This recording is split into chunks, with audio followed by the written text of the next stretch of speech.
Atin pong basahin no, yung Genesis chapter 4, 1 to 9. Yun po yung tatalakayin natin sa umagang ito. Sabi po diyan sa verse 1,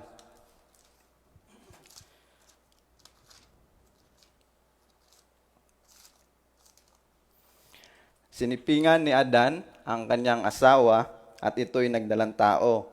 Nang isilang ang kanyang panganay na lalaki, ay sinabi ni Eva, nagkaroon ako ng anak na lalaki sa tulong ni Yahweh. Kaya Cain ang ipinangalan niya rito. Sinundan si Cain ng isa pang anak na lalaki at Abel naman ang ipinangalan dito. Naging pastol ito at si Cain naman ay magsasaka. Dumating ang panahon na si Cain ay naghandog kay Yahweh ng ani niya sa bukid. Kinuha naman ni Abel ang isa sa panganay ng kanyang kawan. Pinatay niya ito at inihandog ang pinakamainam na bahagi. Si Yahweh ay nasiyahan kay Abel at sa kanyang handog, ngunit hindi niya kinalugdan si Cain at ang handog nito. Dahil dito, hindi mailarawan ang mukha ni Cain sa tindi ng galit. Kaya sinabi ni Yahweh, anong ikinagagalit mo, Cain? Bakit ganyan ang mukha mo? Kung mabuti ang ginawa mo, dapat kang magsaya. Kung masama naman, ang kasalanay tulad ng mabangis na hayop na laging nag-aabang upang lupigin ka at pagharian. Kailangang pagtagumpayan mo ito. Isang araw, nilapitan ni Cain ang kanyang kapatid. Wika niya, Abel, mamasyal tayo. Sumama naman ito. Ngunit pagdating sa kabukiray, pinatay niya ito. Tinanong ni Yahweh si Cain, nasaan si Abel? Hindi ko alam, tugon niya. Bakit? Ako ba'y tagapag-alaga ng aking kapatid? Amen. Ang atin pong tatalakayin sa umagang ito, hindi po yung pagbibigay. No? Kasi yung kwentong ito, madalas po naisasama no, sa exhortation, yung pagbibigay. Amen. Ang title po no, ng atin pong pag-aaralan o tatalakayin sa umagang ito, yan po. I am my brother's keeper. Amen. In general po yan, no? Kung ikaw man ay babae, I am my sister's keeper. Kung ikaw na may lalaki, I am my brother's keeper.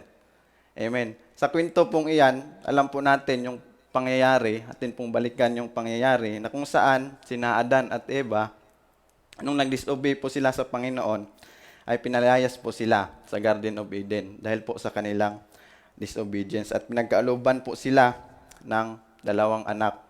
Amen, si Cain at si Abel.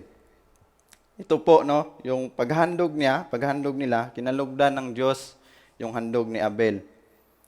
At pagkatapos, ito namang si Cain ay dahil sa kanya pong pagkainggit sa kanyang kapatid, ay pinatay niya po ito.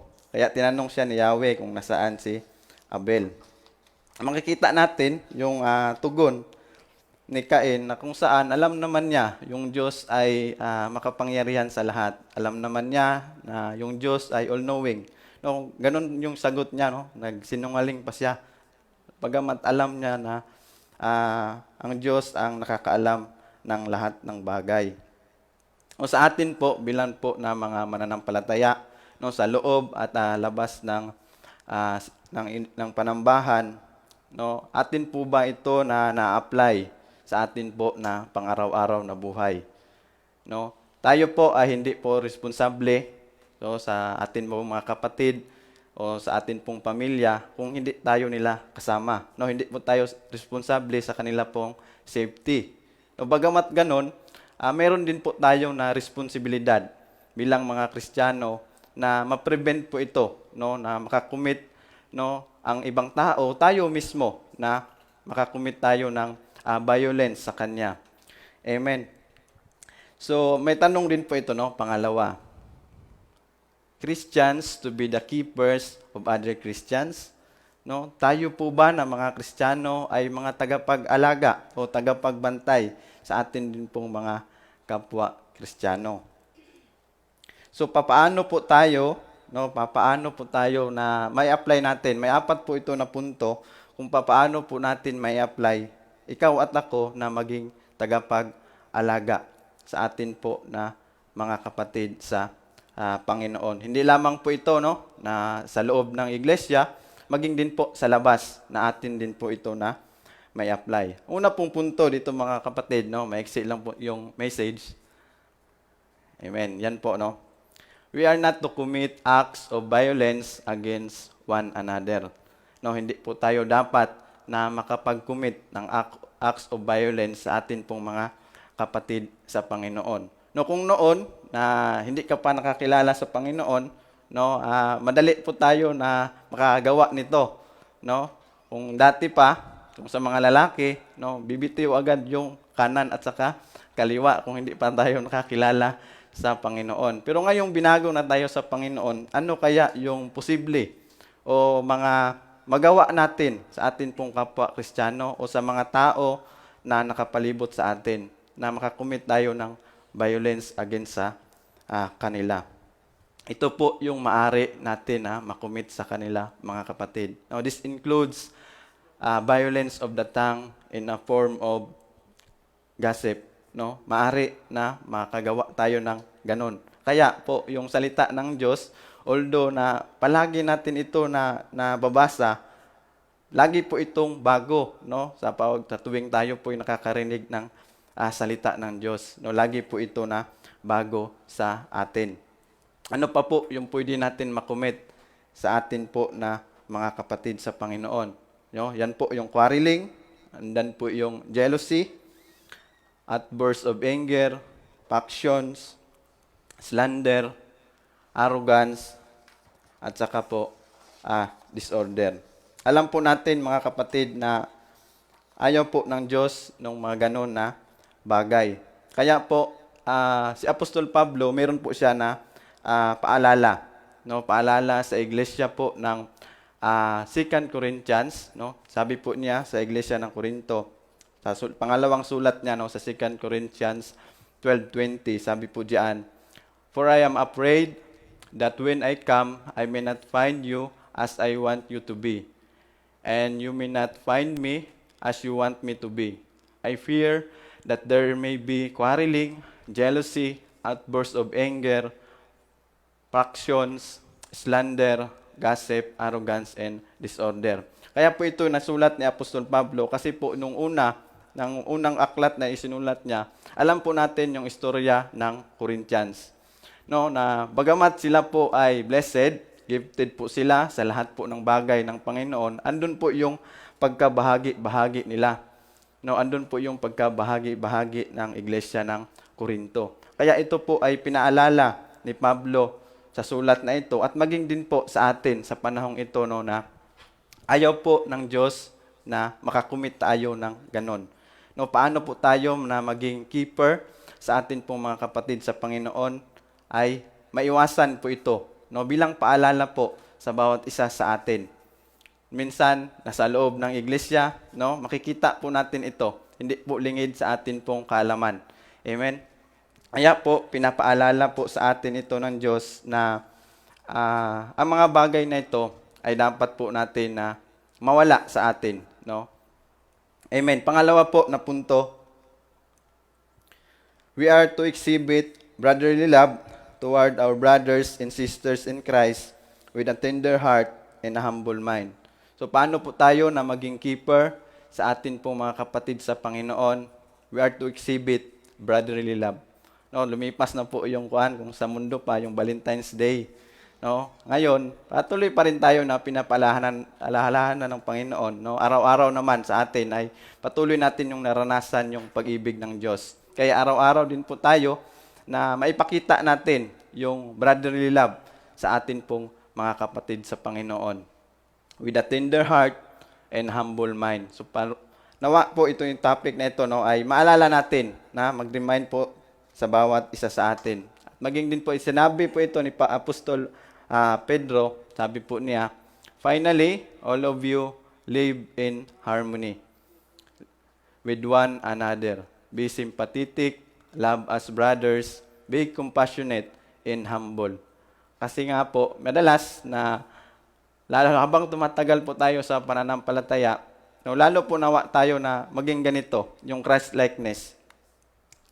Kasi po sa iglesia, mayroon po talaga na pinapahintulot ng Panginoon na matest yung patience po natin. No? Amen? Matest po yung patience natin na mayroon talaga na inilalagay ang Panginoon para i-test yung karakter natin. Kaya na ito po na sabi ni Apostol Pedro na i-apply po natin na live in harmony, yung magkakaisa po tayo. At doon yung sympathetic natin, hit sa lahat, yung love as brothers. Maging compassionate po tayo sa bawat isa at doon yung pagpakumbaba. Kasi po, ang resulta po nito, in this way, we keep those for whom Christ gave His life. So yun po pala yung nagiging result. Pag atin po pala na nai-apply yung mga naunang verses, no, yung sabi ni Apostol Pedro, ito po pala yung nagiging resulta na ma-keep natin sila, mapangalagaan. Di tulad nung ginawa ni Cain kanina, yung binasa natin, na kawalan po ng pag-ibig sa kanya pong kapatid. No? Dahil lang sa kanyang inggit, yung pag-ibig na sa kanyang kapatid ay nawala po. So, maari na mangyari din po ito sa atin. Kaya po na pinapaalala po sa atin po ng Panginoon na yung mga tao na ilalapit sa atin ng Panginoon ay sila rin po ay atin pong mapangalagaan.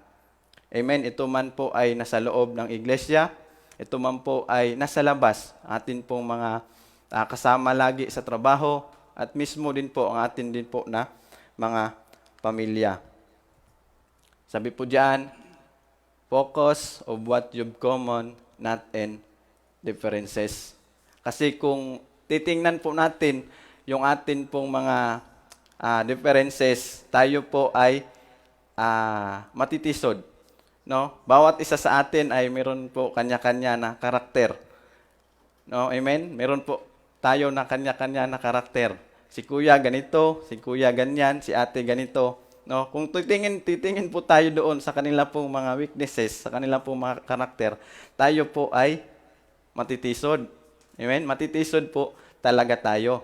Amen? Kaya, ang sabi ng Panginoon na mag-focus lang tayo sa Kanya. No, sa atin po, ano po ba yung common sa isa pong Kristiyano? Andun po yung love. Yung pagmamahal sa atin ng Diyos. Doon po tayo nagkakaisa. Huwag po doon sa differences. Tulad po ng sa iglesia po ng Corinto, no? Sabi po doon ni Apostol Pablo na kay Pablo ako, kay Apolos ako, kay Pedro ako. No, andun po yung bahagi nila. Andun po yung pagkabahagi. Kasi nag-focus sila doon sa kanila pong mga differences. No, kung sa atin, no, dito ako kay Pastor Ed, dito ako kay Pastor Martin, no, na wag po nawa ganon, no, na atin po na sa atin po na buhay. Na doon tayo nagpo-focus sa atin pong mga differences. Lalo na po sa loob ng iglesia, no, sa atin pong na nakasanayan doon sa Pilipinas, may kanya-kanya po tayong dinadaluhan na church. No? May mga denomination po tayo. Pagdating po dito sa Saudi, wala po tayong ibang tinataas. No, kung nakasanayan mo doon na solemn yung worship mo, pagdating dito ay joyful. So, magpasako po tayo. No, wag po natin yung tingnan kung ano man yung differences ng bawat isa. Kasi hindi po nais ng Diyos na yung pagkabahagi. Kasi sabi nga niya sa aklat po ng awit na nagagalak po ang Diyos, no, kung tayo po ay nagkakaisa at sama-sama. Amen? Ayaw po niya yung subtraction. Ayaw po niya ng division. Nais po niya yung addition at multiplication. Amen? No? Mag-multiply po tayo. No? Ayaw po niya yung magkabahagi ang kanyang katawan. Ito rin po yung paalala ni Pablo na sa Galatia 5:13, you, my brothers, we are called to be free, but do not use your freedom to indulge the sinful nature. Rather, serve one another in love. No? Yun pala yung nais ng Diyos sa bawat isa sa atin na paglingkuran yung bawat isa in love.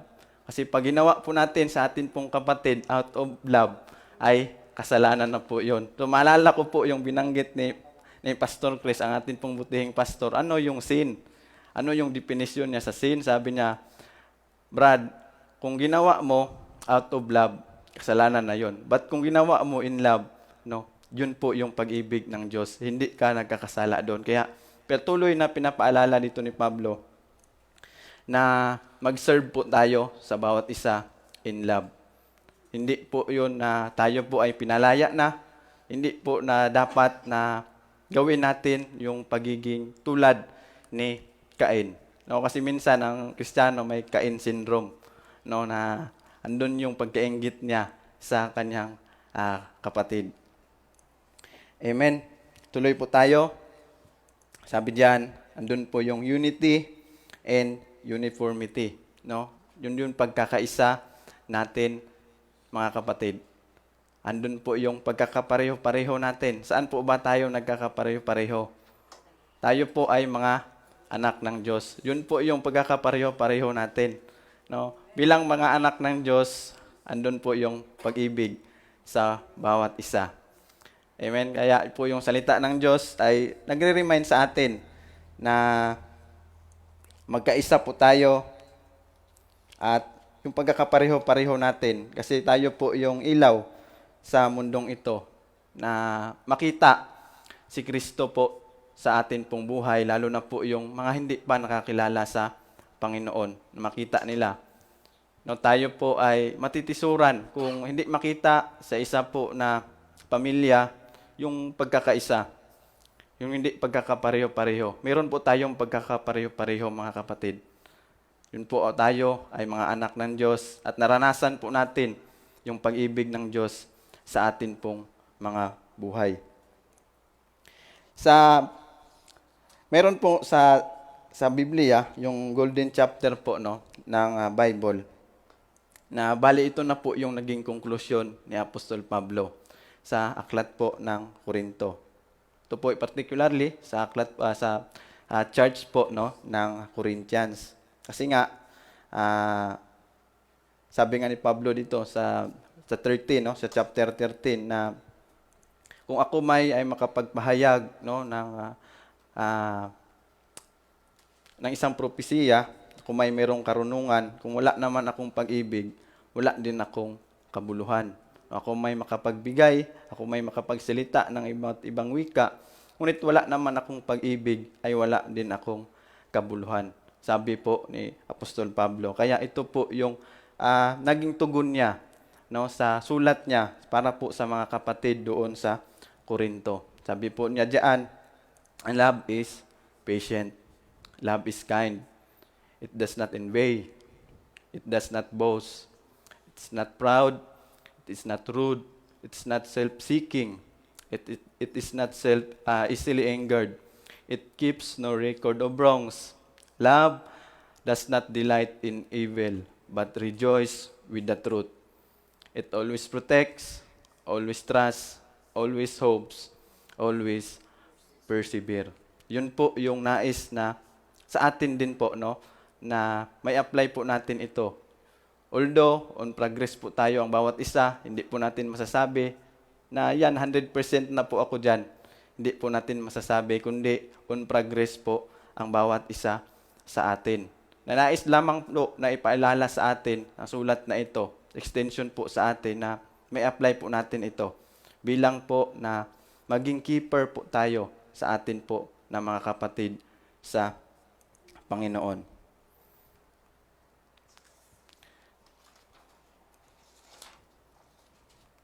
Kaya po ito na po yung naging conclusion ni Pablo diyan, no? And now these three remain: faith, hope, and love. But the greatest of this is love. So napakahalaga yung pag-ibig, yung unconditional love, no, ng Diyos natin pong naranasan, na kung saan, no, tayo po lahat ay mga imperfect po tayo. Wala pong perpekto habang nandito po tayo sa mundo. Love requires sometimes sacrifice, lalo na sa mga kapatid natin sa Panginoon. Meron talaga po sa iglesia na matitigas po ang ulo. But yan po ay pinahintulot ng Diyos para po yung atin po na karakter ay mamold. Pinahintulot po lang ng Diyos para yung patience natin sa kapatid na yon ay mamold po yung patience natin sa Kanya. Matrain po tayo. Minsan pinapahintulot po yan ng Diyos. At napakahalaga talaga yung pag-ibig. Sapagkat kung meron ka mang faith, kung meron ka mang hope, but yung love ay wala.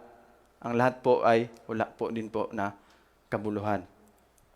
Amen? So yung pangatlong punto po dito, maging din po sa New Testament ay patuloy po tayo na in-encourage. Sabi po diyan, we are continually encouraged throughout the New Testament to love one another. Napakahalaga po yung pag-ibig. Kasi atin pong Panginoon Kristo, siya po'y pumarito, wala po naman po siyang ibang dala, kundi pag-ibig ng Diyos. Kung marami mga nagpe-persecute sa Kanya, siya po ay umiiwas dahil mahal po ng Diyos yung naparito siya, mahal po niya yung mga taong yon. Bagamat against sa Kanya, kaya hindi nila maunawaan, but andun po yung pag-ibig ng Diyos. Ito po yung nais ng Diyos na yung pag-ibig na atin pong naranasan sa atin pong Panginoon Kristo, atin din po na maipasa sa iba po na hindi pa nakakilala sa Panginoon. At lalo higit sa atin po, sa pamilya ng Diyos, sa loob po ng iglesia. Sabi po diyan sa Roma 12:10, be devoted to one another in brotherly love. Honor one another above yourselves. Andun po yung atin po na brotherly love. Andun po yung pag-honor natin sa atin pong mga kapatid sa Panginoon.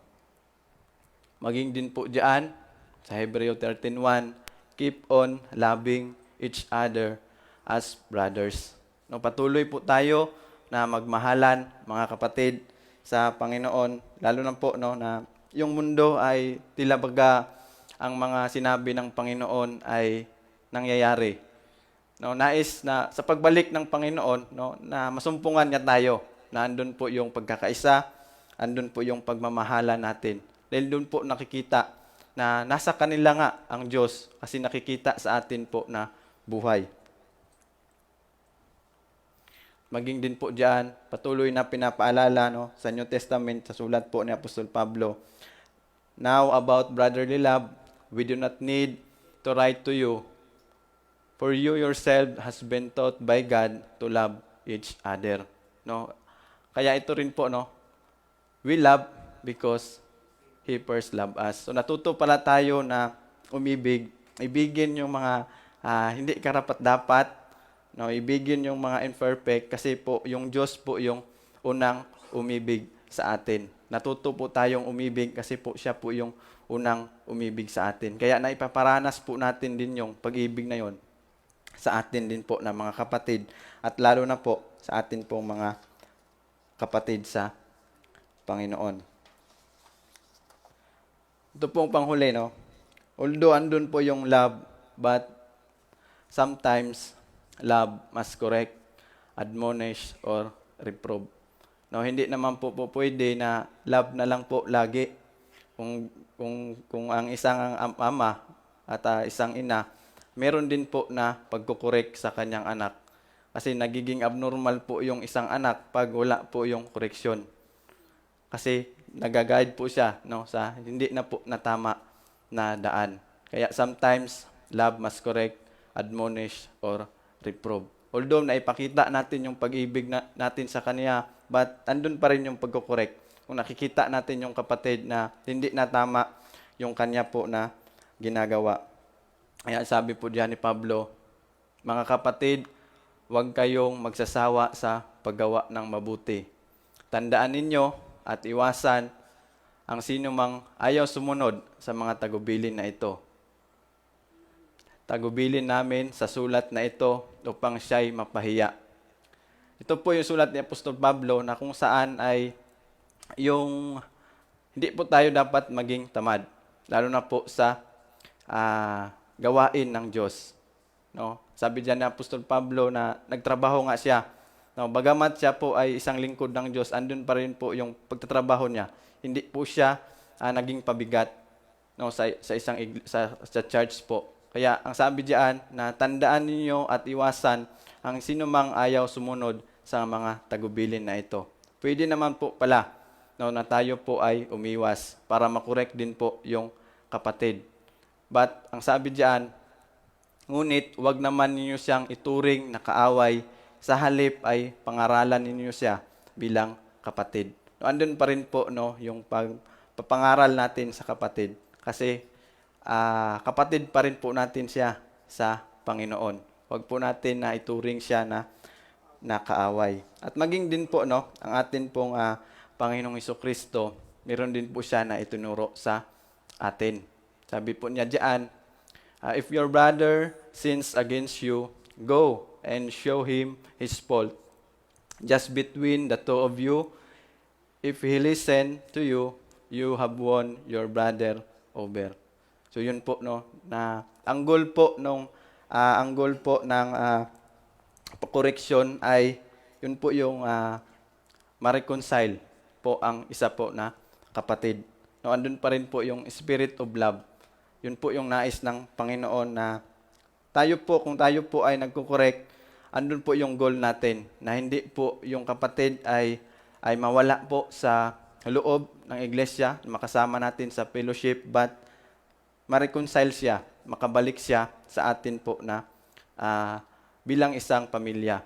Yun po yung nais ituro ng ating Panginoong Jesucristo.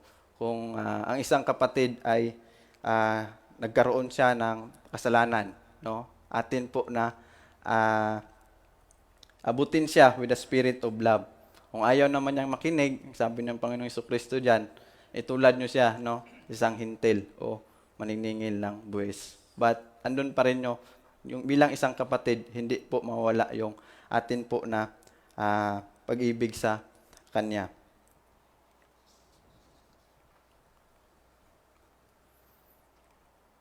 Diyan din po no, sa Thessalonica. Amen. Sabi po diyan, ipinapanmanhik namin mga kapatid na igalang ninyo ang mga nagpapagal para sa inyo. Paano po natin na mapangalagaan ang atin pong mga leader na itinilaga ng Diyos? Andun po yung paggalang natin sa kanila. Hindi po basta-basta ang humawak o pagkatiwalaan ng gawain ng Diyos. Andun po yung paggalang natin. Kasi yung tulog nila, no, kunti lang, yung oras nila sa kanila pong mga pamilya ay kunti lang dahil po sa gawain na pinagkatiwala sa kanila ng Panginoon. Paano po natin sila mapangalagaan? Atin po sila na igalang dahil po sila ay nagpagal sa atin. Ang mga pinili ng Diyos upang mamahala at magturo sa inyo. Sabi diyan, pag-ukulan ninyo sila ng lubos na paggalang at pag-ibig dahil sa kanilang gawain. Sabi pa diyan ni Pablo, magsama-sama kayong mapayapa. Ipinapakiusap namin mga kapatid na inyong palalahanan ang mga tamad. Amen. Naniniwala po ako sa iglesyang ito na lahat po ay masisipag. Masisipag po ba ang bawat isa? Amen. Masisipag po ang bawat isa kasi po lumago ang gawain po ng Diyos no, sa iglesia po na ito. Sabi pa diyan na pasiglahin ang mahinang loob at kalingain ang mga walang kaya. Pagtiyagaan ninyo silang lahat. Huwag ninyong paghigantihan ang gumagawa sa inyo ng masama. Sa halip, magpatuloy kayo sa paggawa ng mabuti sa isa't isa at sa lahat. No, ang paalala po ni Pablo dito, no, sa isa't isa bilang magkapatid sa Panginoon at po sa lahat, sa loob at labas po ng iglesia ay nawa po no, patuloy po natin ito na magawa, ang paggawa po ng mabuti para po sa lahat. Amen.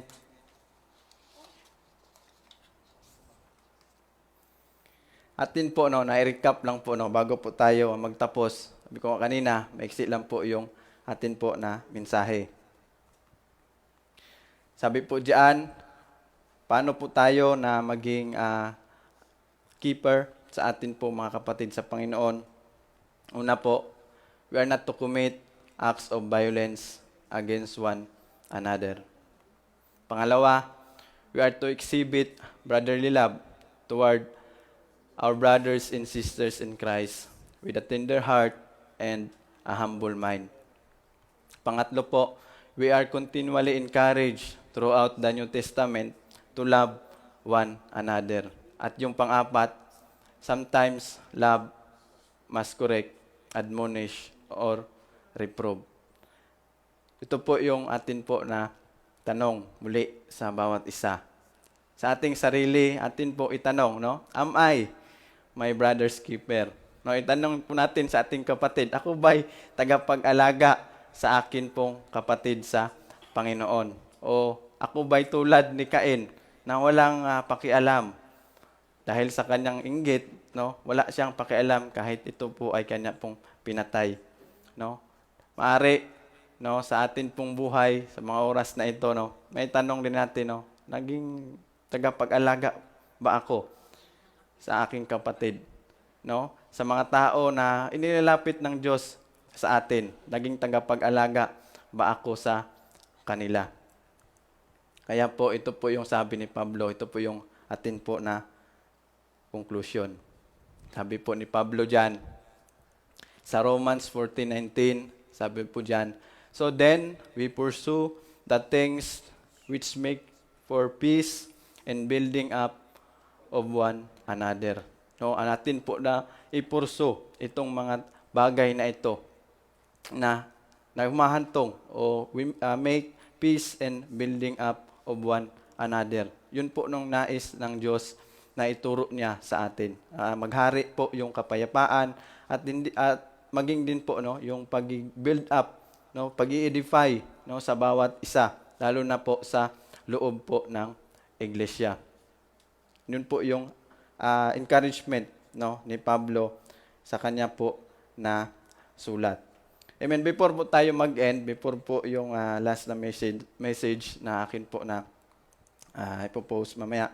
So, way back po, 2015, before po ako na dumating dito, no, sa lugarin po ng Saudi Arabia, ako po ay na-assign sa lugarin po ng Jisan. At hindi pa nga po natapos yung isang taon, ako po ay nagkaroon ng depresyon. At kasi po yung trabaho ko po ay sa construction, nasa taas po kami ng building.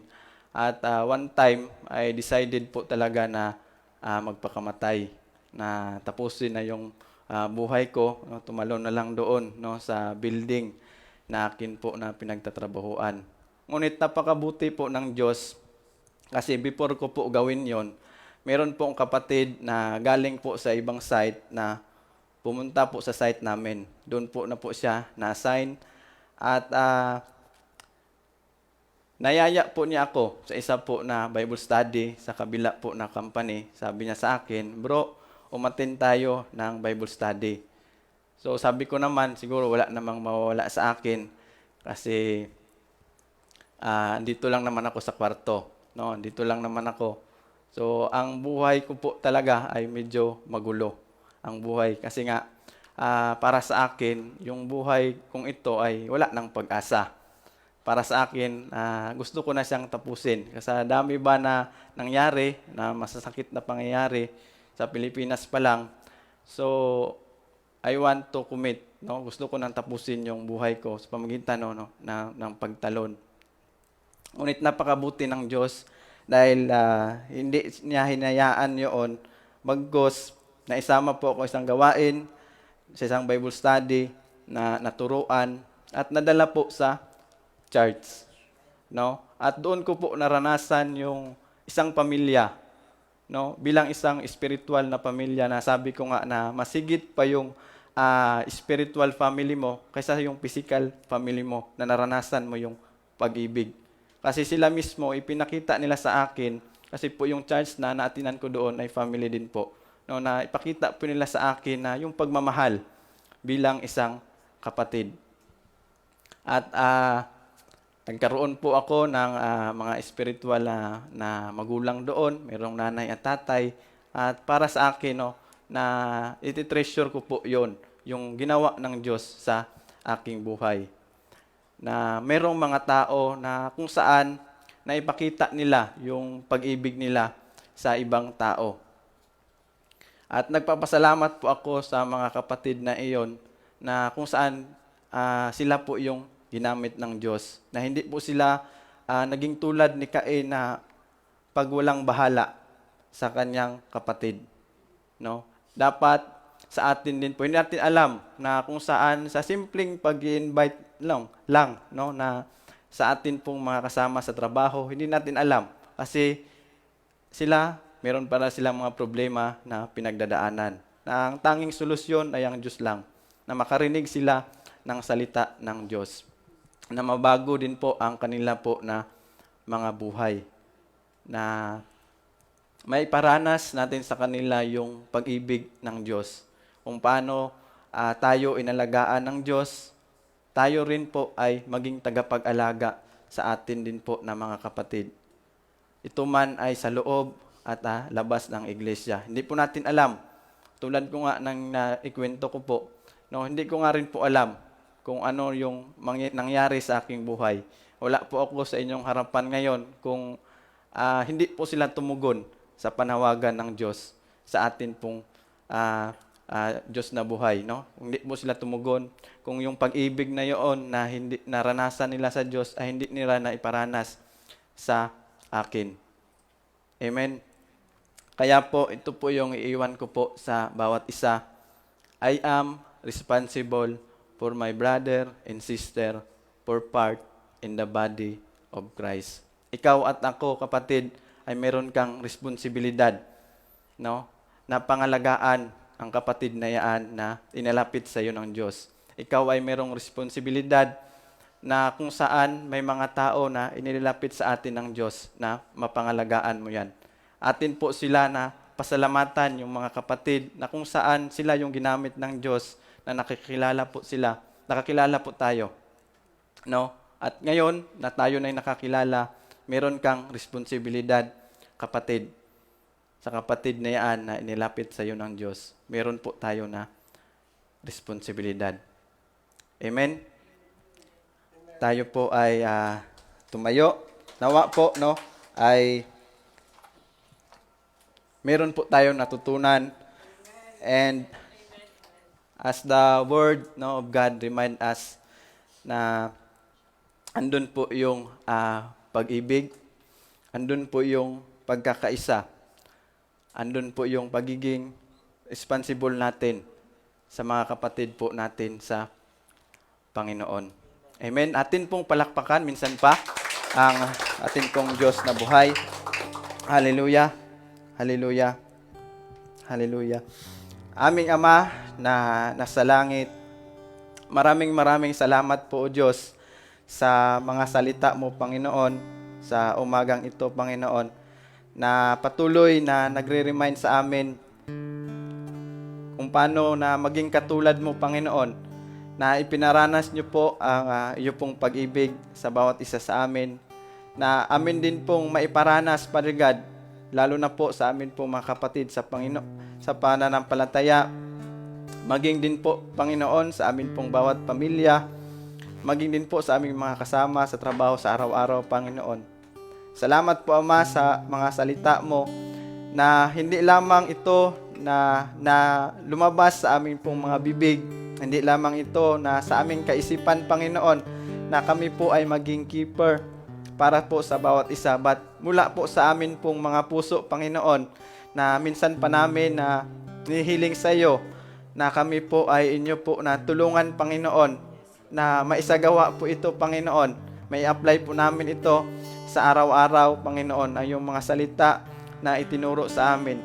Thank you po, Ama, sa mga salita mo na nagre-remind sa amin, Panginoon, dahil kung minsan kami po ay nagkukulang, Panginoon. Kung minsan ay amin na nga po na binabaliwala ang mga tao na ininilapit niyo po sa amin.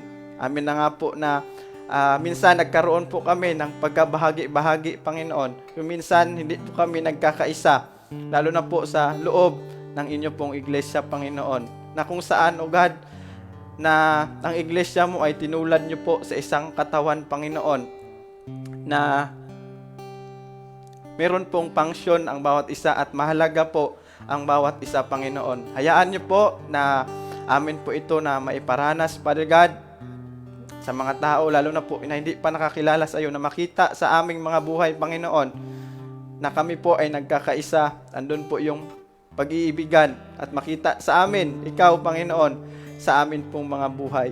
Salamat po, Ama. Akin pong hiling na ito po ay patuloy niyo po na iukit sa aming mga puso ang mga salita mo, itanim niyo po sa amin pong mga kaisipan, Panginoon. Sa aming paglabas sa kwartong ito, Panginoon, amin po ito na may apply, Panginoon. Salamat po ng marami, Panginoon, sa bawat isa. At thank you po sa pribilehiyong ito, Panginoon, na iyo pong ipinagkaloob sa iyo pong abang lingkod. Salamat po, Ama, ng marami, purihin ka. Ito po kayong panalangin sa pangalan mo, Jesus. Amen and amen.